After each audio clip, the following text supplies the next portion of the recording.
Ce programme vous est présenté par Siporex, mur béton officiel d'entraînement pour pilotes vénézuéliens.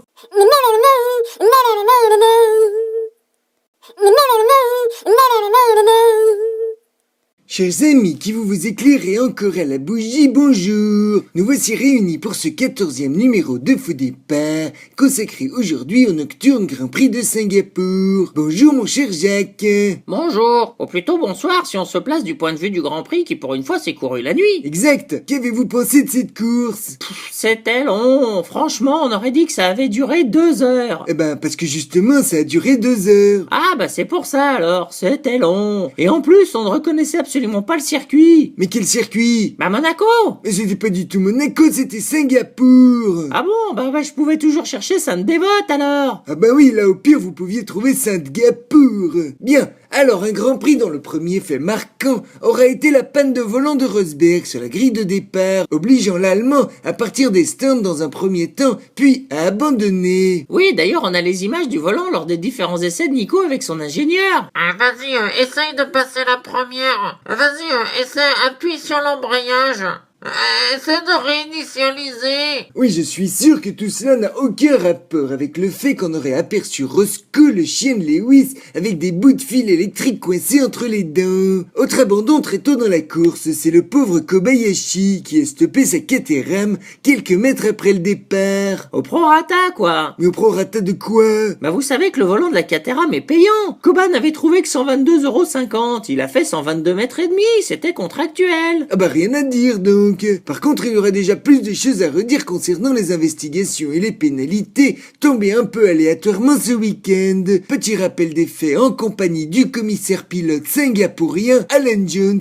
Quel gaspillage. Mais quoi donc? Bah vous dites, 5 gars pour rien, c'est bien la Formule 1 ça. Vaut mieux 2 gars pour quelque chose que 5 gars pour rien, non? Bon, vous êtes décidément une cause perdue, mon pauvre Jacques. Revenons à cette histoire de pénalité. Y a Alonso, il a mal lacé ses chaussures. Ok, on le laisse tranquille. Magnussen, il a été mal poli. Ouais, mais on le laisse tranquille. Et un autre pilote, il a oublié de se laver les mains après être allé aux toilettes. Ouais, on le laisse tranquille, c'est qui? C'est Vergne. Ah pardon, bah on lui colle 40 secondes de stop and go si c'est Vergne. Ceci dit, le Français déchaîné a tout de même réussi une superbe course qu'il termine 6ème malgré ses petits malheurs de pénalité. En tout cas, plus en forme que son coéquipier, moins affûté, qui finit cette course complètement déshydraté. Oui, on a les photos des pilotes à la descente de leur Toro Rosso. À gauche, le petit Kiat, à droite, l'énervé Jean-Éric. C'est vrai que cette course a été très éprouvante physiquement, surtout quand comme Magnussen, votre gourde était tellement chaude que vous ne pouviez plus boire. Non, mais pour Magnussen, c'était différent. Le gamin s'est tellement excité pendant les 2 derniers Grands Prix que son ingénieur lui a fait boire de la camomille. Si vous voulez que ça infuse, il faut que ce soit chaud. Oui, en parlant d'excité, on a vu Maldonado partir avec le pistolet de serrage de roue encore accroché. Ça aurait pu encore mal se terminer. Non, mais là, il y a eu incompréhension entre lui et son stand. Le Maldo, il pète tellement de matériel que l'ambiance est super chaude. Du coup, quand il a entendu « Attention, t'as un pistolet sur la jante », il a compris « Attention, t'as un pistolet sur la tempe ». Du coup, il s'est carapaté vite fait, mettez-vous à sa place. Effectivement, il y avait de l'électricité dans l'air. Bah pas que dans l'air d'ailleurs, vous imaginez l'énergie qu'il faut pour éclairer un circuit comme ça? On aurait pu faire rouler la Formule 1 jusqu'en 1812 après BE.